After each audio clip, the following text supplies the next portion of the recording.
How to add transitions in Picsart video editor. Want smoother flow between your video clips? Let's add transitions in Picsart. First, load your video project and place multiple clips onto the timeline. Click between two clips. You'll see a plus icon or transition box appear. Click it to open the transitions library. Choose from options like fade, zoom, slide, or glitch.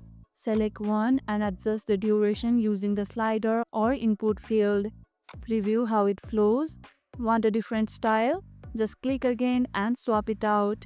When everything looks seamless, hit export to save your polished video. What's your go-to transition? Classic fade or something dynamic? Let me know in the comments below. Keep transitions short to maintain video pace and attention.